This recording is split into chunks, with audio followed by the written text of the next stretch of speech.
नमस्कार, जय हिंद, जय भारत। मैं अभिषेक और आप देख रहे हैं हमारा YouTube channel Rudra education hub. दोस्तों, एक बार फिर से आप सभी का हमारे इस यूट्यूब चैनल पे हार्दिक स्वागत और अभिनंदन है। दोस्तों, आज के सेशन में, आज की इस वीडियो में हम आपसे बात करने वाले हैं हिस्ट्री के बड़े ही इंपॉर्टेंट टॉपिक वैदिक संस्कृति से संबंधित कुछ बड़े ही इंपॉर्टेंट क्वेश्चंस के बारे में। जी हाँ दोस्तों, प्राचीन भारतीय इतिहास का ये टॉपिक आपके एग्जाम में बहुत इंपॉर्टेंट जो क्वेश्चंस हैं यहां से पूछे जाते हैं। और आज के इस सेशन में दोस्तों हम इसी टॉपिक से कुछ बड़े ही बेहतरीन प्रश्नों की जो चर्चा है दोस्तों वो करने वाले हैं। इसके पहले कि दोस्तों आज के सेशन की हम शुरुआत करें, जल्दी से दोस्तों आप सभी जुड़ जाइए। चैनल पर नए हैं दोस्तों, चैनल को सब्सक्राइब कर लीजिए, साथ ही बेल आइकन को प्रेस कर लीजिए जिससे कि आपके पास वीडियोस की नोटिफिकेशन सबसे पहले आप सभी तक पहुंचती रहे। साथ में दोस्तों में ये भी बता दीजिए कि क्या आप तक हमारी आवाज और वीडियो क्वालिटी दोनों बेहतर रूप से पहुंच पा रही है या नहीं। जिसके पश्चात दोस्तों जो सेशन है उसे हम स्टार्ट करें। बताएं, क्या आप सभी तक हमारी आवाज और वीडियो क्वालिटी दोनों बेहतर रूप से पहुंच पा रही है? ओके, ठीक है। तो दोस्तों आज जो है कि हम डिस्कस करेंगे वैदिक काल। ठीक है, वैदिक काल जिसको हम लोग वैदिक संस्कृति के रूप में जानते हैं। संस्कृति अलग होती है, सभ्यता अलग होती है। मैंने पहले ही भी जो है कि आप सभी को बताया हुआ है कि जब हम सभ्यता की बात करते हैं तो सभ्यता जो है ये आपके शहरीकरण को दर्शाता है, अर्बनाइजेशन को दर्शाता है, जबकि जो संस्कृति है ये रूरल एरियाज को दर्शाता है, अर्थात ग्रामीण परिवेश को दर्शाता है। तो क्वेश्चन हम इसी से बात करेंगे। तो सबसे पहला क्वेश्चन जो कि आपको यहाँ पर दिखाई दे रहा होगा, क्वेश्चन क्या है ध्यान से सुनिएगा फिर आंसर कीजिएगा कि निम्नलिखित में से कौन उत्तर वैदिक काल में आर्य संस्कृति के धूर क्षेत्र समझे जाते थे। बात किसकी कर रहा है? लेटर वैदिक पीरियड की कर रहा है। और पोस्ट वैदिक पीरियड कहें या लेटर वैदिक पीरियड कहें, इसमें आर्य संस्कृति का मुख्य क्षेत्र क्या था? अंग या फिर मगध, मगध या फिर विदेह, कुरु या फिर पांचाल या फिर मत्स्य या फिर सुरसेन। बताएं इसका सही आंसर क्या होगा। अब आपको पता होगा कि हमारा जो वैदिक काल है इसे हम दो भागों में बांटते हैं। एक जो है जिसे आप ऋग वैदिक काल कहते हैं, ठीक है, ऋग वैदिक। और दूसरा जो है जिसे आप उत्तर वैदिक काल कहते हैं, ठीक है, उत्तर वैदिक काल कहते हैं। हालांकि ऋग वैदिक काल जो है इसे हम पूर्व वैदिक काल के रूप में भी जानते हैं। ठीक है, अर्ली वैदिक पीरियड एंड लेटर वैदिक पीरियड। ठीक है, पूर्व वैदिक काल और उत्तर वैदिक काल, इन दोनों के रूप में जो है यह जाना जाता है। ठीक है, क्लियर है बात?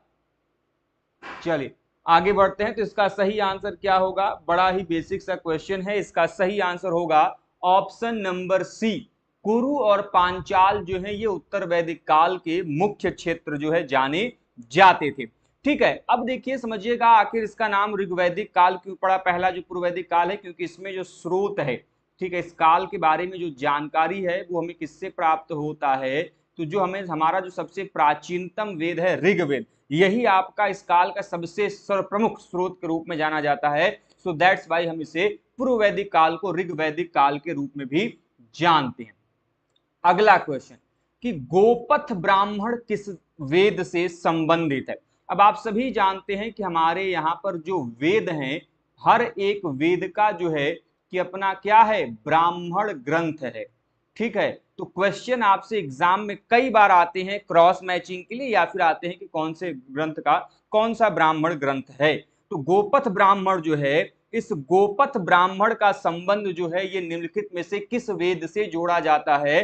तो ऑप्शंस आपके सामने दिए गए हैं, यजुर्वेद से, ठीक है, ऋग्वेद से, अथर्ववेद से या फिर सामवेद से। बताएं भाई, गोपथ ब्राह्मण का जो संबंध है यह किस वेद से जोड़ा जाता है? चार आपके वेद हैं, आपको पता होगा हर एक वेद का अपना ब्राह्मण ग्रंथ है, अपने उपनिषद हैं, अपने आरण्यक हैं, अपने जो उनके पुरोहित हैं वो हैं, और अपने उपवेद हैं। ठीक है, तो फिलहाल अभी हम यहाँ पे बात करेंगे कि जो गोपथ ब्राह्मण है उस वह किस वेद का ग्रंथ माना जाता है। गोपथ किसका है? वेरी गुड, बहुत बढ़िया आंसर दिया है साही जी ने, अथर्ववेद का। किसका है? अथर्ववेद का है। अब मैं आपको सभी जो वेद हैं उनसे संबंधित ब्राह्मण ग्रंथों के मैं नाम बता देता हूं।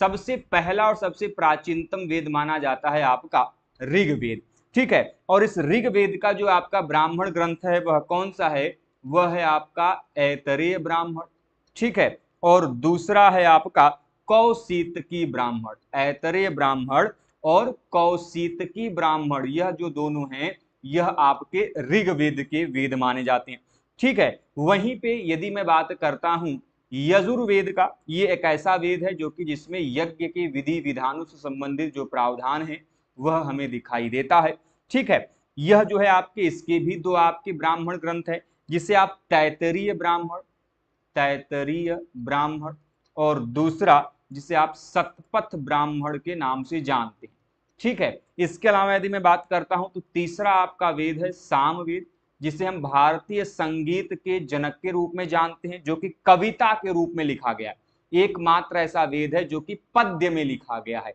ठीक है। बाकी जो आपके वेद हैं मुख्यतः गद्य में अर्थात स्टोरी लाइन में लिखे जाते हैं, जबकि जो सामवेद है वो किस में लिखा गया है, पद्य में, आपके पोइटिक फॉर्म में लिखा गया। यजुर्वेद ऐसा एक वेद है जो कि गद्य और पद्य, ठीक है, प्रोज एंड पोइट्री दोनों फॉर्म में लिखा गया है, ठीक है। खैर सामवेद की हम बात करते हैं तो इसका जो आपका ब्राह्मण ग्रंथ है उसका नाम क्या है, उसका नाम है पंचविश ब्राह्मण। इसी को जो है कि तांड्य ब्राह्मण भी कहा जाता है, तांड्य ब्राह्मण भी कहते हैं, ठीक है। इसके अलावा जो अंतिम और सबसे नवीन वेद है वो है आपका अथर्ववेद, और अथर्ववेद का ही आपको जो मैंने अभी बताया वो है आपका गोपथ ब्राह्मण।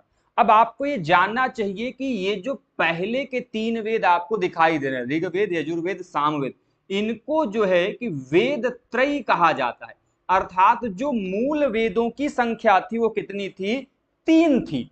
मूलतः वेद तीन थे, बाद में जो है कि अथर्वा ऋषि के द्वारा लिखा गया जो वेद अथर्ववेद है, बाद में वो चौथे वेद के रूप में उसे हम जानते हैं। तो अथर्ववेद सबसे बाद में जुड़ता है, अथर्वा ऋषि के द्वारा है, जब हम उसको पढ़ाएंगे तो वहां पे इसके बारे में बताएंगे। अभी कई सारी चीजें हैं, एक एक करके जब वहां पे जाएंगे तो बताएंगे। चलिए अगला क्वेश्चन है कि निम्नलिखित में से वैदिक साहित्य का सही क्रम कौन सा है। आपने वैदिक लिटरेचर पढ़ा होगा, वैदिक लिटरेचर जो कि आपके वैदिक काल के प्रोमिनेंट सोर्सेज के रूप में जाने जाते हैं, तो इनका सही क्रम क्या है, पहले कौन आए और बाद में कौन आते, ठीक है। तो ऑप्शन है वैदिक संहिताएं, ब्राह्मण, आरण्यक, उपनिषद। वैदिक संहिताएं, उपनिषद, आरण्यक, ब्राह्मण। वैदिक संहिताएं, आरण्यक, ब्राह्मण, उपनिषद। वैदिक संहिताएं, वेदांग, आरण्यक या फिर स्मृतियां। बताएं इसका सही आंसर क्या होगा।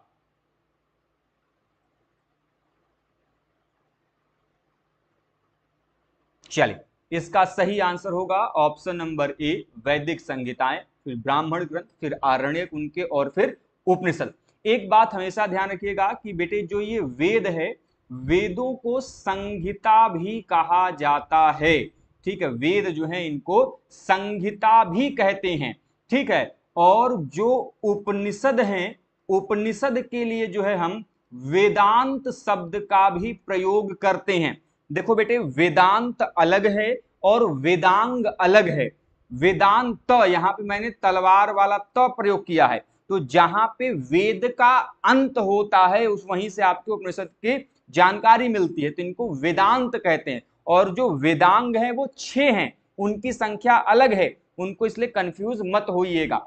चलिए आगे चलते हैं, अगला क्वेश्चन है, हाँ ये बड़ा इंपॉर्टेंट क्वेश्चन है कि आरंभिक वैदिक साहित्य में सर्वाधिक वर्णित नदी कौन सी है। आरंभिक वैदिक साहित्य जो है उसमें सर्वाधिक वर्णित नदी का नाम बताना है। सिंधु नदी, सरस्वती नदी, शतुद्री नदी या फिर गंगा नदी। किस नदी का जो वर्णन है वह सबसे अधिक मात्रा में जो है वह देखने को मिलता है। बताइए भाई किस नदी का जो उल्लेख है वहां पे सबसे अधिक जो है वो देखने को मिलता है। बताइए भाई कोशिश कीजिए, मैंने पढ़ाते समय बताया था आरंभिक वैदिक नदी जिसका जो उल्लेख है वहां पे सर्वाधिक मात्रा में जो है देखने को मिलता है। चलिए ए, ठीक है, सिंधु, बहुत बढ़िया, क्या बात है। सी शतुद्री, सरस्वती, ठीक है। और भी बताइए, बताइए भाई क्या होगा। सी बता रहे हैं, और भी लोग कोशिश कीजिए। सर्वाधिक जो उल्लेख है वो किसका मिलता है? देखिए भाई, समझने का प्रयास कीजिएगा। सबसे अधिक जो उल्लेख है वह मिलता है सिंधु नदी का। ठीक है, जिस सबसे पवित्र नदी यदि पूछा जाए, सर्वाधिक पवित्र नदी जिसे नदी तमा भी कहा गया है, वह होगा आपका नदियों में उत्तम, तो वो होगा आपका क्या? सरस्वती नदी। ठीक है, सर्वाधिक पवित्र नदी कहा गया है, इसको नदी तमा भी कहा गया है। ठीक है, इसके अलावा जो आपके गंगा का उल्लेख कितनी बार आता है, ये बड़ा इंपॉर्टेंट है। गंगा का जो उल्लेख है यह वहां पर एक बार, गंगा जो है उसको एक बार जो है उल्लिखित बताया गया है। जबकि यदि हम बात करते हैं यमुना का, तो यमुना का जो उल्लेख है वह हमें 3 बार जो है वह देखने को मिलता है। ठीक है, अब एक बात हमेशा ध्यान में रखिएगा कि गंगा का 1 बार, यमुना का 3 बार उल्लेख मिलता है, वो भी कहां पे? तो इनके 10वें मंडल में, ऋग्वेद का जो 10वां मंडल है उसमें जो है इसका जो उल्लेख है वह हमें देखने को मिलता है। ठीक है, अच्छा एक चीज और बता दूं कि आपके ऋग्वेद में नदियों के कई सारे नाम मिलते हैं। जैसे आपको क्वेश्चन पूछा जाता है कि झेलम का नाम वहां पे क्या मिलता है, कुछ इंपॉर्टेंट मैं बता देता हूं। जैसे परुष्णी, जिसे वर्तमान में आप किस नाम से जानते हैं? ठीक है, झेलम जो है वह आपके पहले किस नाम से जानता था? वितस्ता। किस नाम से? वितस्ता के नाम से जानते थे। परुष्णी जो कि रावी नदी के तट पे, इसको जहां पे जो दसराज युद्ध हुआ था। ठीक है, जो आपको सतुद्री है इसको आप सतलज के नाम से जानते हैं, वर्तमान का सतलज नदी है। ठीक है, इसके अलावा यदि मैं बात करता हूं तो क्वेश्चन पूछा था कि सरस्वती को पहले किस नाम से जानता था? सरस्वती, ये जो है आपका घग्गर के नाम से जाना जाता था। ठीक है, चलिए तो जल्दी से एक बार वीडियो को लाइक कर दीजिएगा। चैनल पर नए हैं दोस्तों, चैनल को सब्सक्राइब जरूर से कीजिएगा। लीजिए, आ गया, एक तरफ वैदिक नदियों के नाम दिए गए हैं और उनके जो है कि दूसरी तरफ उनके जो आधुनिक नाम है वो दिए गए हैं। इनको क्या करना है? आपको मैच कराना है। पहले जो है कुंभा, परुष्णी, सदानीरा, सतुद्री, दूसरी तरफ गंडक, काबुल, रावी और सतलज। मैंने अभी बताया सतुद्री क्या है? सतलज है। परुष्णी क्या है? रावी है। तो बी का 3 कहां पर दिखाई देता है? एकमात्र ऑप्शन है ऑप्शन नंबर बी में, बी का 3 है। ठीक है, तो कुंभा जो है वो क्या होगा? काबुल को कहा गया है। ठीक है, आपका सदानीरा, परुष्णी जो है वो आपका रावी है। ठीक है, सदानीरा आपका गंडक है और सतुद्री जो है वो सतलज के लिए जानी जाती है। So the right answer is option number B. ठीक है, देखिए बहुत सारी है। वहां पे जो गोमती नदी है, गोमती नदी है, उसके लिए किस शब्द का प्रयोग किया गया है? गोमल। क्या है? गोमल। ठीक है, इसके अलावा सिंधु को सिंध कहा गया है। ठीक है, ब्यास नदी को क्या कहा गया है? विपाशा। ब्यास को क्या कहा गया है? विपाशा कहा गया है। विपाशा नाम से उसका उल्लेख जो है देखने को मिलता है। ठीक है, आपका जो सदानीरा है एक्चुअली में ये गंडक का नाम है। ठीक है, गंडक। ठीक है, गंडक नदी को पहले सदानीरा कहा जाता था। तो ऐसे ही जो नाम है वहां पर देखने को मिलते हैं। चलिए आगे चलते हैं अगले क्वेश्चन की तरफ। हाँ, निम्नलिखित वैदिक देवताओं में किसे उनका पुरोहित माना गया है? बहुत इंपॉर्टेंट। आपने यदि कभी सीरियल वगैरह देखा होगा जिसमें आपने, तो यदि आपने रामायण, महाभारत या फिर कोई भी रिलीजियस यदि आपने सीरियल देखा होगा तो वहां पे देवताओं के गुरु किसको कहा गया? देवताओं का पुरोहित हम किसे कहते हैं? अग्नि, बृहस्पति, घोष या फिर इंद्र? बताएं भाई, किसको कहा था? अरे भाई, हम गुरु किस प्लेनेट को कहते हैं? कौन सा प्लेनेट सबसे बड़ा है? देखिए याद करने का तरीका बड़ा सिंपल है। कौन सा प्लेनेट है जिससे हम गुरु या फिर सबसे बड़ी उपाधि देते हैं? तो जो बृहस्पति हैं। ठीक है, बृहस्पति को जो है कि देवताओं के गुरु के रूप में, उनके पुरोहित के रूप में जो है जाना जाता है।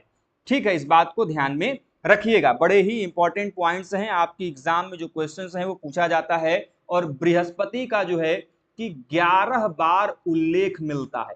11 बार उल्लेख जो है वह हमें ऋग्वेद में जो है देखने को मिलता है। ठीक है, अग्नि की यदि हम बात करते हैं तो अग्नि का जो उल्लेख है यह वहां पर जो है कि 200 बार जो है उल्लेख देखने को मिला हुआ है। ठीक है, चलिए बाकी अब आप सभी जानते हो कि इंद्र का सर्वाधिक वर्णन जो है, यदि सर्वाधिक वर्णन जो है किसी देवता का हुआ है तो वो इंद्र का हुआ है। ठीक है, इंद्र में जो है कि लगभग इनका 250 बार जो वर्णन है इंद्र का वहां पर हमें दिखाई देता है। ठीक है, चलिए अगला क्वेश्चन है कि सतपथ ब्राह्मण में उल्लिखित राजा विदेह माधव से संबंधित ऋषि का नाम बताना है। ऋषि भारद्वाज, ऋषि वशिष्ठ, ऋषि विश्वामित्र या फिर ऋषि गौतम राहगुण। बताएं भाई, सतपथ ब्राह्मण के अंतर्गत जो विदेह माधव हैं यह किस ऋषि से संबंधित थे? ऋषि भारद्वाज से, ऋषि वशिष्ठ से, ऋषि विश्वामित्र से, ठीक है, ऋषि राहगुण से। किससे जो है कि इनका संबंध माना जाता है। हालांकि ये इतना इंपॉर्टेंट आपके एग्जाम के लिए नहीं है, ठीक है, इसलिए इसको यदि आप स्किप भी करते तो कोई दिक्कत नहीं होगा। द राइट आंसर इज ऋषि राहगुण। हाँ, ये बड़ा इंपॉर्टेंट है। अभी मैंने बताया कि निम्नलिखित में से किस नदी को ऋग्वेद में मातेतमा, देयतमा एवं नदीतमा नाम से संबोधित किया जाता था। ये मैंने अभी बताया तुरंत, कुछ देर पहले जब मैं नदियों को पढ़ा रहा था। सिंधु नदी को, सरस्वती नदी को, वितस्ता नदी को या फिर यमुना नदी को। बताएं भाई, किस नदी को जो है कि वहां पे नदीतमा कहा गया है? नदीतमा मतलब किसको जो है कि वहां पर नदियों में उत्तम कहा गया है। ठीक है, सबसे पवित्र नदी, सबसे पवित्र जो नदी है यह किसे कहा गया है? तो सबसे पवित्र नदी जो है यह हम सरस्वती नदी है। जी हाँ, बिल्कुल, करण जी ने बिल्कुल सही आंसर किया है, राजेश जी ने बिल्कुल सही आंसर किया है, छवि जी ने बिल्कुल सही आंसर किया है, बहुत बढ़िया। चलिए आगे चलते हैं। हाँ, अब अगला क्वेश्चन है कि उस जनजाति का नाम बताइए जो ऋग्वैदिक आर्यों के पंचजन से संबंधित नहीं है। ये बच्चा वही क्वेश्चन कर पाएगा जिसको जो है कि जो दशराज युद्ध हुआ था। दशराज युद्ध आप सभी जानते हैं। दशराज युद्ध का जो उल्लेख है वह कहां पर मिलता है? हमें ऋग्वेद में मिलता है। ठीक है, यह जो युद्ध है आप सभी जानते हैं, काफी इंपॉर्टेंट है। जो परुष्णी नदी है, जिसे आप रावी नदी कहते हैं, उसी के तट पे यह लड़ा गया था। तो उसमें अब आप सभी जानते हैं, यदि आपने पढ़ा होगा तो पता होगा कि दशराज युद्ध अपने आप में काफी ज्यादा इंपॉर्टेंट है। ठीक है, तो यह दो लोगों के बीच में लड़ा गया था। एक भरत वंश के शासक, भरत वंश के शासक जिनका नाम क्या था? सुदास था। ठीक है, और दूसरा आपके जो 10 अन्य राजा थे, 10 अन्य राजा थे, उनके बीच में यह युद्ध लड़ा गया था। ठीक है, और इस युद्ध में जो विजेता थे वह कौन हुए? विजय किसकी हुई? तो सुदास जो हैं इस युद्ध के विजेता के रूप में इनको विजय प्राप्त हुई थी। आप सभी जानते हैं, काफी इंपॉर्टेंट है। ठीक है, और इसका उल्लेख कहां मिलता है? तो इसका उल्लेख जो है ऋग्वेद के जो 7वें मंडल में जो है इसका उल्लेख प्राप्त होता है। अच्छा, एक बात और भी मैं बता दूं, हालांकि मैं उतने डिटेल में नहीं जा रहा हूं, लेकिन फिर भी आप जान लीजिए कि जो राधा सुदास हैं, एक्चुअली ये युद्ध हुआ क्यों था? जो दशराज युद्ध है, इस राजा सुदास के पुरोहित थे कौन? विश्वामित्र। उन्होंने जो है कि विश्वामित्र को जो है कि अपने पुरोहित के पद से हटाकर उस पर नियुक्ति किसकी की? वशिष्ठ की नियुक्ति की। ठीक है, जिसकी वजह से सुदास के द्वारा जब अपमानित किया गया तो विश्वामित्र ने जो है, ठीक है, जो 10 राजा थे इनका नेतृत्व कौन भैया? विश्वामित्र थे। और सुदास की तरफ कौन थे भैया? वशिष्ठ मुनि थे। ठीक है, तो यहां पे विश्वामित्र ने जो है कि पंचजन जो है इनको प्लस आपके 5 जो लघु जनजातियां थी उनको मिलाकर जो है, कबीले जो है उनको मिलाकर 10 राजाओं को उन्होंने संघ बनाया और उसके बाद जो है उन्होंने जो युद्ध है वह उन्होंने लड़ा था। ठीक है, अब मैं उन पांचों जो जन हैं उनका मैं नाम बता दे रहा हूं भैया। 5 जन जो है जिसको हम लोग पंचजन कहते हैं, पंचजन कहते हैं। नाम क्या है? नाम है बेटे अनु। ठीक है, फिर क्या है? द्रुह। ठीक है, फिर क्या है? यदु, यन। ठीक है, अनु, द्रुह, यदु, तुर्वश। ठीक है, तुर्वश। ठीक है, और आपका पुरु, यह आपके पंचजन है। तो इसमें से कौन नहीं है भैया? फिकट, यहाँ पे ऑप्शन में है ना, फिकट नहीं है इसे। अब ये 5 जन है मैंने बताया, इसके अलावा 5 लघु जनजातियां भी थी। 5 जो है लघु जनजातियां थी, 5 जन थे और 5 लघु जनजातियां, तभी तो 10 होंगे। तो 5 लघु जनजातियां थी कौन, ये भी तो आ सकता है, अनिल, ठीक है, पख्त, भलानस, अनिल हो गया, पख्त हो गया, भलानस हो गया, शिव हो गया, ठीक है, और विषाणिनी, विषाणिनी, ठीक है। तो यह आपके 10 राजा इधर और उधर सुदास, इन दोनों लोगों के बीच में युद्ध होता है और विजय किसकी होती है, सुदास की होती है। ये पूरी लड़ाई होती है पुरोहित के उस पद को लेकर, ठीक है, इस चीज को ध्यान में रखिएगा। चलिए आगे चलते हैं अगले क्वेश्चन की तरफ। हाँ, ये बड़ा इंपॉर्टेंट है। वैदिक कर्मकांड में होता का संबंध किससे है? वैदिक कर्मकांड में होता का संबंध किससे है? ऋग्वेद से, यजुर्वेद से, सामवेद से या फिर अथर्ववेद से? ये क्वेश्चन कैसे संबंधित बेटे? अब आपको पता होगा कि हर एक वेद का अपना पुरोहित या फिर अध्येता होता था, या फिर हम उसे ही पाठकर्ता बोलते हैं, ठीक है। तो ये आपके एग्जाम में क्वेश्चन पूछा जाता है। तो इसमें पूछ रहा है कि वैदिक कर्मकांड में जो होता है यह किससे संबंधित है? ऋग्वेद, यजुर्वेद, सामवेद या फिर अथर्ववेद? बताओ बेटा, किससे जो है इसका संबंध जोड़ा जाता है? बहुत सिंपल क्वेश्चन है, मैंने पढ़ाते समय आप लोगों को बताया था। बताओ भाई, कल्पना जी ने आंसर किया है ए, ठीक है, और भी कोशिश करें। हमारे जितने भी भाई बहन जुड़े हैं, मैं सभी से निवेदन करूंगा कि प्लीज एक बार वीडियो को लाइक कीजिए, चैनल पर नए हैं दोस्तों चैनल को सब्सक्राइब जरूर कीजिएगा। चलिए देखिए, समझिएगा इसका सही आंसर क्या होगा। The right answer is option number A, Rigveda. मैं सभी वेदों के जो पाठ करता हैं उनके मैं नाम जो है मैं बता देता हूं। तो जो ऋग्वेद है उनको होता या फिर होत्री कहते हैं, ठीक है। वहीं पे यदि मैं बात करता हूं यजुर्वेद की, तो जो यजुर्वेद है, यजुर्वेद के पाठकर्ता का नाम क्या है? अर्धव्यु, अर्धव्यु, ठीक है। सामवेद के पाठकर्ता का नाम क्या है? सामवेद में क्या है भैया? गायन है, भारतीय संगीत है, गाने वाला है, तो उसका क्या नाम है? उद्गाता। उसके पाठकर्ता का नाम क्या है? उद्गाता, ठीक है। और बचा आपका अथर्ववेद। अथर्ववेद के पाठकर्ता पुरोहित अध्येता का नाम क्या है? ब्रह्म, ठीक है, ब्रह्म या फिर उसको ब्रह्मा भी कहा जाता है, ठीक है। तो ये चारों आपको ध्यान में होना चाहिए। चलिए आगे चलते हैं अगले क्वेश्चन की तरफ। हाँ, ये बड़ा इंपॉर्टेंट है कि ऋग वैदिक काल में प्रारंभ में निम्न में से किसे महत्वपूर्ण मूल्यवान संपत्ति एवं अघन्य समझा जाता था? जैसे हमारे यहाँ वर्तमान समय में हमारी प्रॉपर्टी सबसे मुख्य चीज क्या है? हमारे पास पैसा है, हमारे पास अपनी करेंसी है, प्रॉपर्टी है, जमीन जायदाद है। लेकिन उस समय सबसे मूल्यवान जो संपत्ति है, ठीक है, वैल्यूएबल एसेट क्या था उसमें? किसको अघन्य कहते थे? ऑप्शन, भूमि को, गाय को, स्त्रियों को या फिर जल को। किसके लिए जो है कि अघन्य शब्द जो है और मूल्यवान संपत्ति जो है उसको जाना जाता था? बताएं भाई क्या होगा?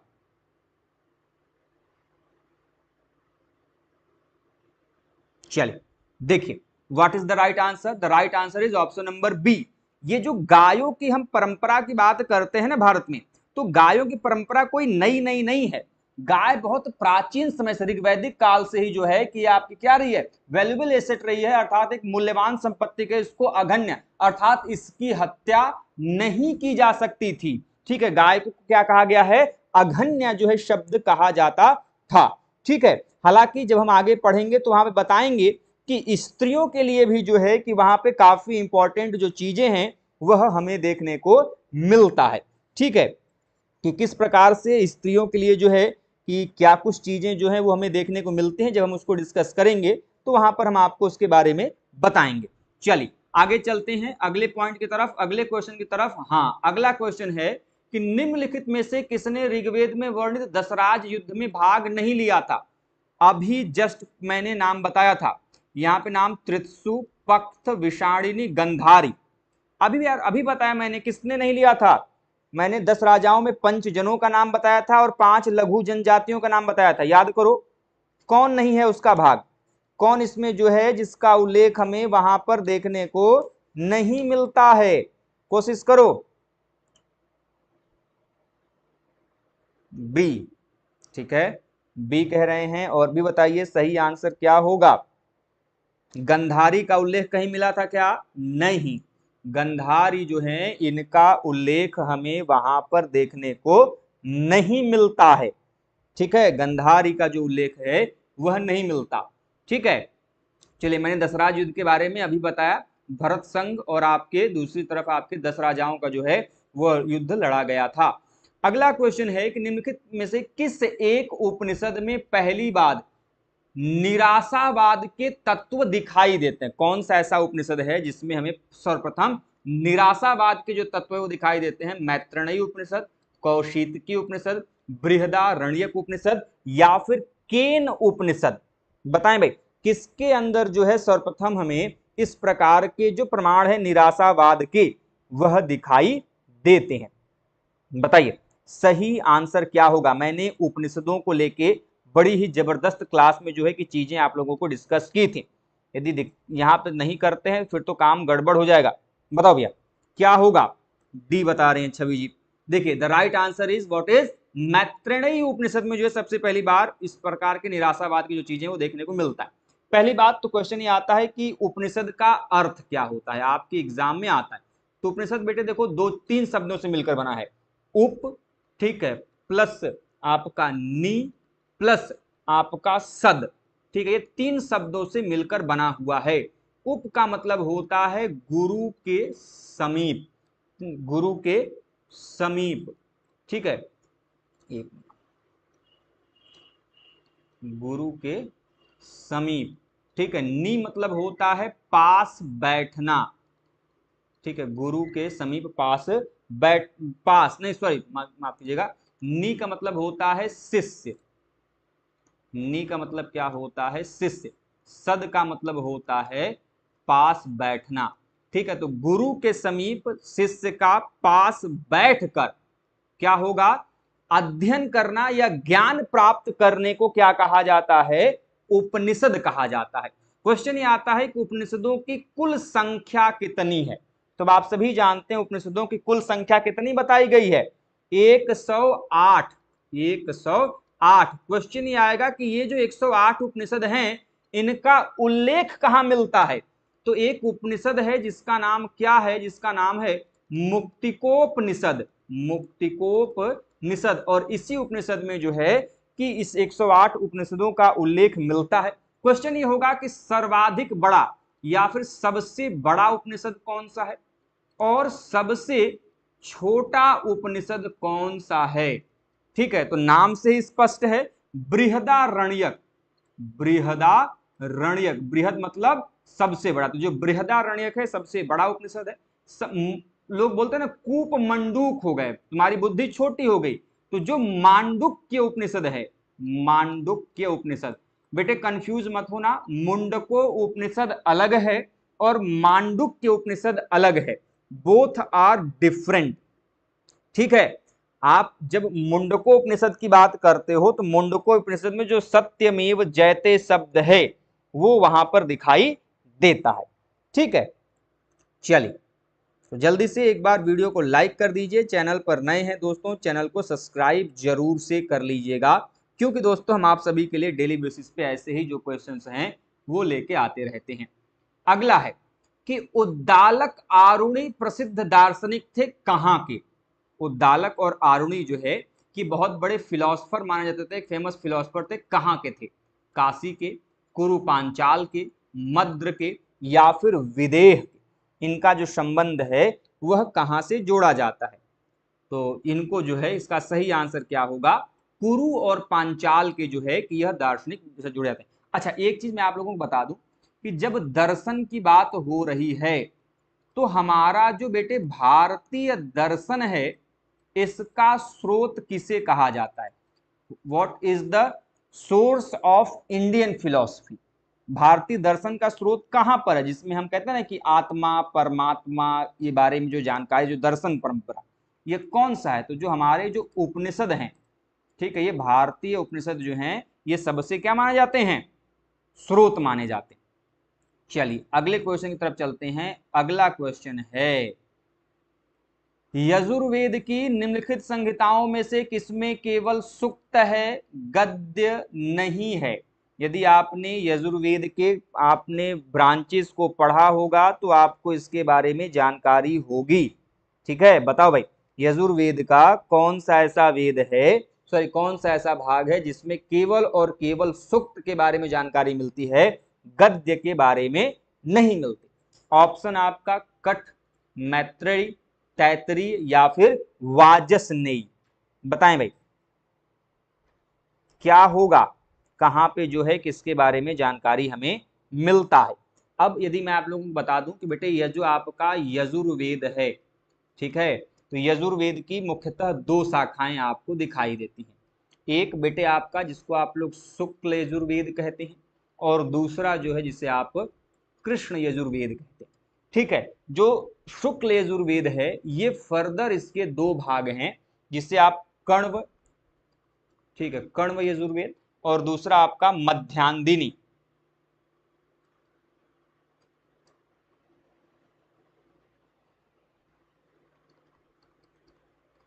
ठीक है, वहीं पे कृष्ण यजुर्वेद की यदि हम बात करते हैं तो इसके चार हैं, जिसमें आपका कठ है, ठीक है, कपिस्थल है, कठ हो गया, कपिस्थल हो गया, ठीक है, इसके अलावा आपका मैत्रेयी हो गया, मैत्रेयी, और आपका तैतरीय हो गया। ठीक है, तो ये हैं आपके इनके भाग। ठीक है, तो इसी में से क्वेश्चन पूछा है कि कौन ऐसा है जो कि सुक्त है, गद्य नहीं है, बहुत ही बेसिक सा क्वेश्चन है। तो ये आपका जो वाजसनेयी है, ठीक है, यह जो है इसमें केवल और केवल जो सुक्त हैं वह हमें दिखाई देते हैं, जबकि इसमें किसी प्रकार का जो गद्य है वह हमें देखने को नहीं मिलता। चलिए आगे चलते हैं अगले क्वेश्चन की तरफ। अगला क्वेश्चन है कि गंगा एवं यमुना नदियों का हमें सर्वप्रथम उल्लेख कहां पर मिलता है? गंगा और यमुना नदियों का सर्वप्रथम उल्लेख जो है वह हमें कहां मिलता है? ऋग्वेद में, अथर्ववेद में, शतपथ ब्राह्मण में, या फिर छांदोग्य उपनिषद में? ये तो बहुत बेसिक सा क्वेश्चन है, मुझे नहीं लगता कि इसमें किसी को कोई दिक्कत होनी चाहिए। मैंने अभी कुछ देर पहले जो है कि आप लोगों को इसके बारे में जस्ट बताया। बताओ भाई क्या होगा, कहां पर इसके बारे में जो है सबसे पहले बारे में जो जानकारी है वह देखने को मिलता है? वेरी गुड, बहुत बढ़िया, ऋग्वेद में मिलता है। ध्यान रखिएगा गंगा को जो है वहां पर क्या कहा गया है? जाह्नवी कहा गया। क्या कहा गया है? जाह्नवी कहकर जो है संबोधित किया गया है। गंगा का उल्लेख एक बार, यमुना का उल्लेख 3 बार ऋग्वेद में जो है देखने को मिलता है, वो भी ऋग्वेद के 10वें मंडल में जो है कि उल्लेख यह देखने को मिला हुआ है। ठीक है, चलिए आगे चलते हैं। अगला क्वेश्चन है आपका, हाँ, धुत क्रीड़ा जिस कर्मकांड का अंग थी वह कौन सा अंग कर्मकांड है? अग्निष्टोम, अश्वमेध, राजसू, या फिर वाजपेय? ये आप सभी जानते हैं, ये सभी क्या हैं? यज्ञ के नाम हैं। यज्ञ के कई सारे प्रकार होते थे, तो उसमें से जो धुत क्रीड़ा है इसको जो है कि किससे जोड़ा जाता है? अग्निष्टोम यज्ञ से, अश्वमेध यज्ञ से, राजसू यज्ञ से, या फिर वाजपेय यज्ञ से? बताएं भाई।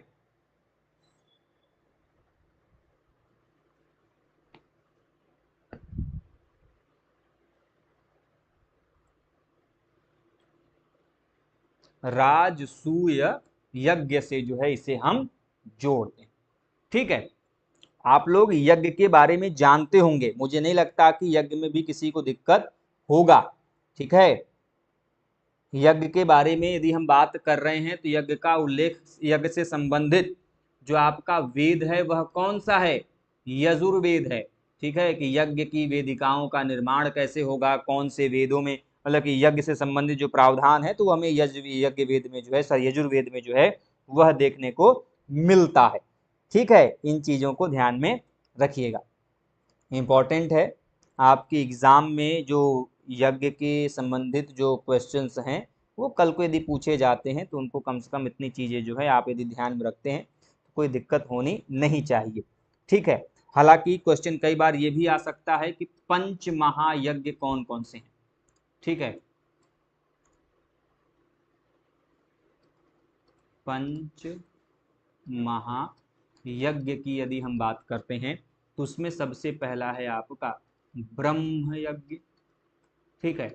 दूसरा है आपका पितृयज्ञ, ब्रह्म यज्ञ, पितृयज्ञ, ठीक है। तीसरा है आपका मनुष्य यज्ञ, मनुष्य यज्ञ, ठीक है। चौथा है आपका देव यज्ञ, ठीक है। एंड पांचवा है आपका भूत यज्ञ, ठीक है। तो यह 5 यज्ञ हैं जिनको कि पंच महायज्ञ की जो उपाधि है वह दिया जाता है, ठीक है। चलिए आगे चलते हैं अगले क्वेश्चन की तरफ। जल्दी से एक बार वीडियो को लाइक कर दीजिए। हाँ, ये बड़ा इंपॉर्टेंट है कि ऋग्वेद में किसकी मंडल का प्रथम सूक्त, किसी की मंडल का प्रथम सूक्त जो है प्रायः किस देवता के लिए होता था? अग्नि, मित्र, इंद्र या फिर कोई भी देवता।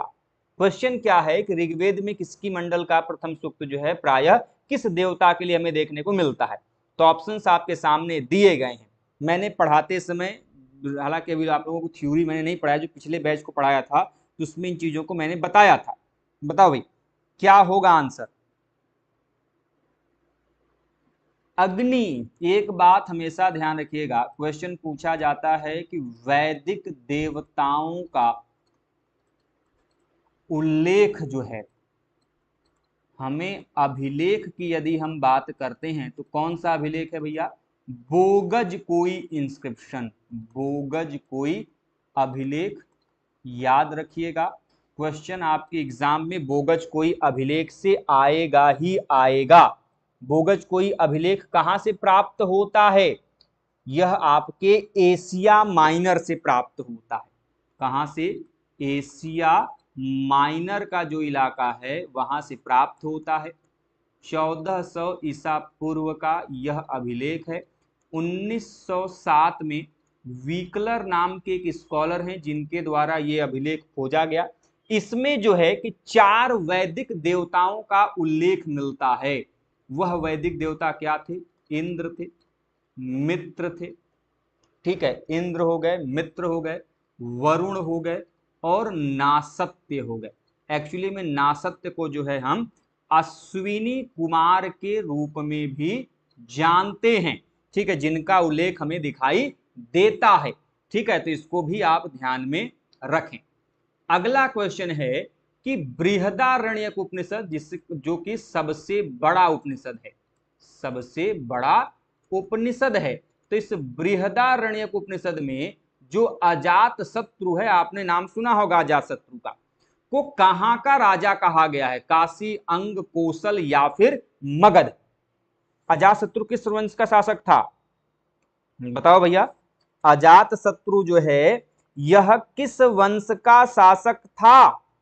बताइए, आपने अजात शत्रु के बारे में पढ़ा होगा। बताओ भाई, अजात शत्रु जो है यह किस वंश का शासक था? काफी इंपॉर्टेंट है, पढ़ा होगा आप सभी ने। चलो ठीक है, और भी लोग कोशिश करो। What is the right answer? कोशिश करने वालों की हार नहीं होती, डर के नौका पार नहीं होती। काशी का कहा गया है। कहां का? काशी का। ध्यान रखिएगा, अजात शत्रु जो है यह किस वंश के शासक में जाना जाता है? तो हर्यक वंश, ठीक है। हर्यक वंश आप सभी जानते होंगे, जिसे हर्यक वंश को जो है जिसे हम पितृहंता वंश के नाम में भी जानते हैं, पितृहंता वंश के रूप में भी जानते हैं। और ये जो अजात शत्रु है, ठीक है, ये जो अजात शत्रु है इसका एक नाम था। वह नाम क्या था बेटे? कुणिक। क्या नाम था?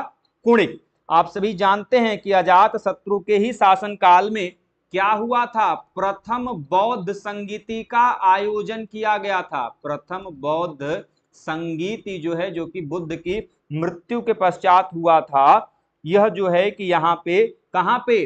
राजगृह जो है, राजगृह में जो सप्तपर्णी गुफा है, सप्तपर्णी गुफा जो कि बिहार में पड़ता है, राजगृह में, वहां पे जो है कि इसका आयोजन किया गया था, ठीक। और इसकी हत्या उनके पुत्र उदयन ने किया था, ठीक है। चलिए आगे बढ़ते हैं। हाँ, अगला क्वेश्चन है कि उपनिषद युग का राजा अश्वपति कहाँ का शासक था? ऑप्शन कैकेय का, पांचाल का, मत्स्य का या फिर सूरसेन का? बताएं भाई, जो आपका अश्वपति है जो कि उपनिषद आपके युग का राजा था, यह कहाँ के शासक के रूप में जो है हमें दिखाई देता है? यह कहाँ का था भैया? कैकेय का। ठीक है, चलिए आगे बढ़ते हैं। अगला क्वेश्चन है, हाँ अभी मैंने बताया 10 राजाओं के युद्ध में भरतों का पुरोहित कौन था? मैंने अभी बताया कि जो दशराज युद्ध है इसका वर्णन कहाँ मिल रहा है? ऋग्वेद का जो 7वां मंडल है वहां मिल रहा है। इसमें युद्ध किसके बीच में हो रहा है? भरत, ठीक है, भरत वंश के शासक जिसका नाम क्या है? सुदास, ठीक है, वर्सेस 10 जो शासक हैं, 10 राजाओं के मध्य जो है यह युद्ध लड़ा जा रहा है। तो क्वेश्चन है कि जो ये भरत संघ हैं इनका पुरोहित कौन था? सुदास का पुरोहित कौन था? विश्वामित्र, वशिष्ठ, अत्रि या फिर भृगु? बताएं भाई, सही आंसर क्या होगा? राजेश जी ने बी कहा है। ठीक है, और भी लोग कोशिश कीजिए। मैंने अभी बताया था कि एक्चुअली में भरत संघ के पहले पुरोहित थे कौन? विश्वामित्र, और जो सुदास हैं उन्होंने विश्वामित्र को हटाकर किसे रख लिया? वशिष्ठ को रख लिया, और विश्वामित्र का अपमान किया, जिससे कि विश्वामित्र ने जो है कि 10 राजाओं का संघ बनाया और सुदास के साथ युद्ध किया।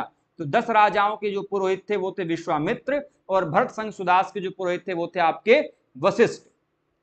चलिए आगे चलते हैं। अगला क्वेश्चन है, हाँ प्रकाशित ऋग्वेद संहिता किस शाखा की है? जो प्रकाशित ऋग्वेद संहिता है यह किस शाखा से इसका संबंध जोड़ा जाता है? शौनक, आश्वलायन, शाकल या फिर सांख्यायन? बताएं भाई, किससे जो है हम इसे जोड़ते हैं? संहिता जो है कि ऋग्वेद को, वेद को कहा जाता है, संहिता जो शब्द है ये वेदों के लिए प्रयोग में लाया जाता है। ये बड़ा इंपॉर्टेंट क्वेश्चन है। जो आपका प्रकाशित ऋग्वेद है ये किस शाखा से संबंधित है? तो इसका जो साकल शाखा है। हालांकि क्वेश्चन आप लोगों के लिए थोड़ा सा डिफरेंट हो जाएगा। 2 क्वेश्चन और करेंगे हम लोग, ठीक है, 2 क्वेश्चन और करेंगे।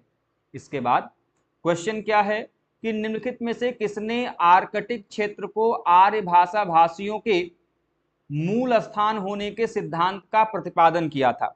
जैसे में यदि आप लोगों ने कभी पढ़ा होगा तो आपको पता होगा कि आर्य भारत में कहां से आए थे, इसको लेके अलग अलग लोगों ने जो है कि अपने अलग अलग मत दिए थे कि आर्य, किसी ने बोला था कि ये आर्कटिक क्षेत्र से आए थे, किसी ने बोला था कि ये बाहर के क्षेत्र से आए थे। तो ऐसे में आर्यों को लेकर जो ये कहा गया कि आर्य जो है ये आर्कटिक क्षेत्र से आए थे, यह किसके द्वारा कहा गया था? ठीक है, बताएं। ऑप्शंस आपके सामने दिए गए हैं। मैक्स मूलर ने, ठीक है, एडवर्ड मेयर ने, बाल गंगाधर तिलक ने या फिर हर्जफील्ड ने? बताएं भाई। बाल गंगाधर तिलक, जी हाँ, बाल गंगाधर तिलक के द्वारा जो है कि आर्यों को कहा गया कि ये आपके आर्कटिक क्षेत्र से भारत आए, और इन्होंने जो है कि यह जो चीजें हैं वह इनके द्वारा कहा गया था। ठीक है, क्लियर है बात? तो जल्दी से एक बार वीडियो को लाइक कर दीजिए। चैनल पर नए हैं दोस्तों, चैनल को सब्सक्राइब जरूर से कर दीजिएगा। देखिए, हर एक एग्जाम में जो क्वेश्चंस हैं वो अब आपके डे बाय डे क्या किए जा रहे हैं? इंक्रीज किए जा रहे हैं। उनके लेवल जो है वो काफी अच्छे लेवल के जो क्वेश्चंस हैं वो आपसे दिन प्रतिदिन जो है वो पूछे जाते हैं। कम से कम इन चीजों को ध्यान में रखिए कि किसने किस प्रकार का स्टेटमेंट दिया, किसने किससे इसको एसोसिएट किया, क्योंकि जो क्वेश्चंस हैं वो आपके एग्जाम में वो पूछे जाएंगे। ठीक है, चलिए आगे चलते हैं अगले क्वेश्चन की तरफ। अगला क्वेश्चन है कि निम्नलिखित में से कौन सा उपनिषद गद्य में लिखा गया है? अब देखिए, उपनिषद भी मैंने बताया कि उनकी संख्या कितनी है बेटे? 108 उपनिषद हैं, जिनको हम वेदांत कह रहे थे। उनकी संख्या कितनी मैंने बताई थी? 8 उपनिषद जो है मैंने आप लोगों को बताया था पढ़ाते समय, याद होगा आप लोगों को, तो याद होगा, ठीक है। तो उसी में से जो उपनिषद हैं कुछ आपके गद्य में लिखे गए, कुछ पद्य में लिखे गए और कुछ दोनों में लिखे गए। तो इस कठ, बृहदारण्यक और श्वेताश्वर, ठीक है, इनमें से कौन जो है कि वो गद्य में लिखा गया, ठीक है, बताइए भाई क्या होगा, कोशिश कीजिए, बेसिक सा क्वेश्चन है, बताओ भैया कौन सा उपनिषद जो है जो कि गद्य में लिखा गया है। बृहदारण्यक, कौन सा, बृहदारण्यक। मैं नाम लिखवा दे रहा हूं कि पद्य में कौन सा लिखा गया और गद्य में कौन सा लिखा गया, और गद्य एवं पद्य, ठीक है, दोनों में कौन सा लिखा गया, ठीक है। तो यदि हम पद्य की बात करते हैं तो उसमें हो गया आपका मुंडक उपनिषद, ठीक है, श्वेताश्वर उपनिषद,